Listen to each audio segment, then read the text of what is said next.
Assalamualaikum warahmatullahi wabarakatuh. Kembali bertemu dengan saya Novita Dwi Lestari dengan NPM 7420120166. Hari ini saya akan mencoba untuk mereview seluruh mata kuliah dari pertemuan ke-9 sampai ke-14 Hukum Pidana dengan dosen Ibu Profesor Dr. Hajah Heni Nuraini SHMH dengan asisten dosennya Bapak Dr. Emrendi Aridayandi SHMH. Di pertemuan ke-9 sampai 14 akan dijadiin satu di review ke-15 kali ini. Ajaran kesalahan atau pertanggungjawaban pidana. Di dalam ajaran kesalahan ada azas yang sangat terkenal. Azas dalam bahasa Belanda strafzonderschuld. Artinya tidak ada atau tidak terdapat tindak pidana tanpa kesalahan. Asas ini tidak akan ditemukan di dalam KUHP, akan tetapi ada di tatanan doktrin. Kesalahan ini adalah keseluruhan syarat. Tidak ada kesalahan itu pembenaran, akan tetapi pencelaan terhadap perilaku pelaku tindak pidana. Ada dua, satu kesengajaan atau dolus atau offset yang artinya secara sengaja. Yang kedua kealpaan atau kelalaian atau culpa. Berbicara kesalahan ada dua, kesengajaan dan kelalaian, tapi dalam arti lain kesengajaan dan kelalaian itu sama. Unsur-unsur kesalahan bahwa harus memiliki kemampuan bertanggung jawab merupakan subjek penilaian atau apakah pelaku dapat dimintain pertanggungjawaban. Hal yang harus dipelajari dalam hukum pidana hanya 3. 1. Pelaku pidana. 2. Perbuatan pidana. Yang ketiga, pertanggungjawaban pidana. Di dalam kesalahan ini harus ada hubungan batin antara pelaku dengan perbuatannya. Apakah itu hubungan batin, baik itu sengaja atau kealpaan. Bahwa yang namanya sengaja atau dolus atau offset di dalam KUHP ini tidak ditemukan apa itu pengertian kesengajaan. Tetapi dalam memori van toileting atau MVS Belanda dapat ditemukan pengertian bahwa yang namanya sengaja itu artinya pelaku itu menghendaki dan mengetahui, atau dalam artinya pelaku itu dalam bahasa Belanda willen en weten. Dengan kata lain, orang yang melakukan perbuatan sengaja menghendaki perbuatan itu dan menyadari apa yang dilakukannya, dan dia mengetahui dampak yang dilakukannya. Ada beberapa teori mengenai pengertian dolus, offset atau kesengajaan. Yang pertama, Wills teori atau teori kehendak. Pelaku harus mempunyai kehendak ketika dia melakukan suatu perbuatan supaya dia masuk dalam unsur kesengajaan. Maka pelaku harus mempunyai kehendak. Kalau berbicara kehendak, maka di situ ada unsur kesadaran. Yang kedua, foretelling theory atau teori membayangkan. Pelaku dapat membayangkan. Jadi kalau dia melakukan suatu perbuatan pidana, maka pelaku harus bisa membayangkan apa akibat yang akan timbul. Ini teori dalam praktek.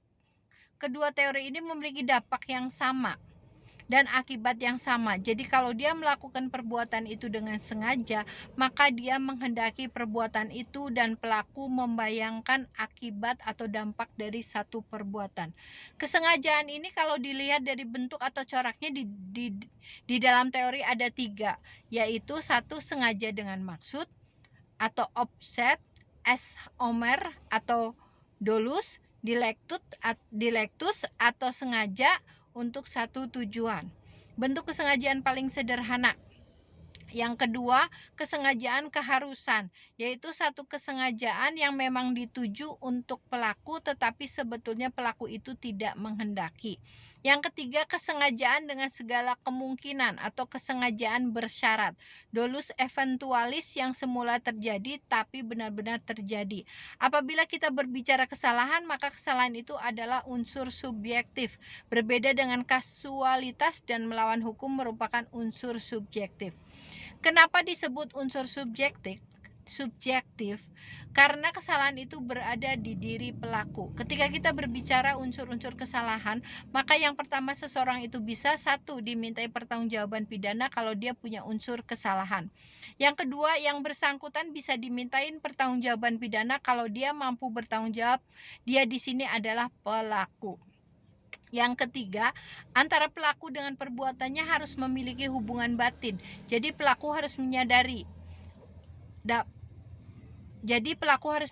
pelaku harus dapat dimintai pertanggungjawabannya. Yang keempat, dalam kesalahan ini tidak ada alasan pemaaf. Itu namanya kesalahan atau kesengajaan atau dolus. Sedangkan sifat kesengajaan itu ada dua. Yang pertama, adanya kesengajaan berwarna, offset gekleur. Artinya bahwa sengaja untuk berbuat jahat. Jadi pelaku itu memang melakukan perbuatan itu dengan sengaja, bukan karena kesempatan, tetapi sengaja dengan maksudnya. Tetapi di sini kesengajaannya merupakan perbuatan melawan hukum. Teori ini sebetulnya sudah tidak dianut di Indonesia karena memberikan beban yang sangat berat kepada hakim dalam proses pembuktian di persidangan. Yang kedua, kesengajaan tidak berwarna, careless offset. Inilah teori yang dianut oleh hukum pidana di Indonesia. Ada asas yang namanya lex jura sedita scripta. Suatu perbuatan maka setiap orang dianggap mengetahui karena setiap undang-undang sebelum diberlakukannya biasanya dimuat di dalam berita negara dan diumumkan. Pembagian jenis-jenis kesengajaan. Yang pertama dolus determinatus, yang kedua dolus indeterminatus, yang ketiga dolus alternativus, yang keempat dolus generalis, yang kelima dolus generalis, yang keenam dolus indelectus atau ero factum, yang ketujuh dolus primeritatus, yang kedelapan dolus repentinus atau disebut juga dengan Hastanmer bahasa Jermannya. Selanjutnya, jika terjadi perkelahian atau pembelaan diri melampaui batas atau biasa atau overmatch, terpaksa ada dua hal kemungkinan, yaitu satu, perbuatan dimaafkan, yang kedua perbuatan dibenarkan. Kalau itu sebatas pacar mungkin masuk kategori pemaaf, tetapi kalau kakak adiknya atau orang lain masuk ke dalam ajaran pembenaran. Kealpaan ini merupakan kebalikan dari sengaja. Kealpaan ini adalah beberapa bentuk, yaitu satu, kealpaan atau culpa-lata, yaitu kealpaan berat dalam pasal 359. Barang siapa kealpaan yang menyebabkan orang lain meninggal, salah satu contoh kealpaan berat karena kelalaiannya menyebabkan orang lain meninggal atau fatal. Yang kedua, kealpaan lepis atau lepisima. Kealpaan ringan, ditafsirkan ringan yang seperti apa dulu. Contoh, orang lain berjalan tanpa memberitahukan rambu-rambu lalu lintas termasuk kealpaan ringan. Menentukan bertanggung jawabnya seseorang yang melakukan kesalahan baik kesengajaan ataupun kelalaian bergantung keadaan batin atau jiwa seseorang. Ketika seseorang diperiksa mulai dari penyelidikan selalu ditanya apakah Anda dalam keadaan sehat jasmani dan rohani. Ini merupakan hal penting untuk dinyatakan meskipun terlihat seperti basa-basi. Kenapa penting? Karena kemampuan untuk bertanggung jawab nantinya. Bertanggung jawab dikategorikan dalam tiga, yaitu satu, deskriptif yang menyatakan, yang kedua normatif menilai, yang ketiga sistem deskriptif dan informatif.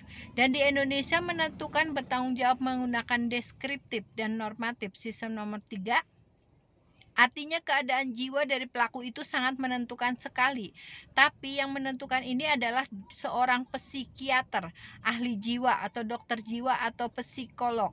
Oleh karena itu, hakim secara normatif akan menilai bagaimana pendapat para ahli. Proses pemeriksaannya ditentukan oleh pengadilan. Keadaan jiwa atau disebut penyakit jiwa dibagi menjadi 4, yaitu 1, dapat dikatakan tidak mampu bertanggung jawab. Contoh, orang yang memiliki penyakit kleptomania. 2, orang yang punya traumatik tertentu, yang sukanya membakar barang atau benda yang membahayakan orang lain.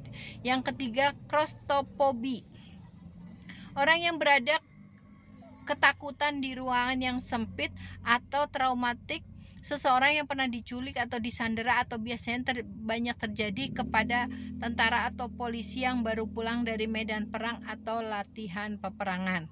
Makanya biasanya orang yang baru pulang dari operasi militer suka diperiksa kejiwaannya, dan ketika dia berada di ruang yang sempit dan ada orang di dalamnya, dia bisa melakukan pembunuhan karena dia merasa sedang dalam penyekapan dan dalam kondisi bahaya. Yang keempat, implomani, dorongan jiwa kepada seseorang laki-laki ketika melihat wanita ingin melakukan perbuatan yang tidak senonoh.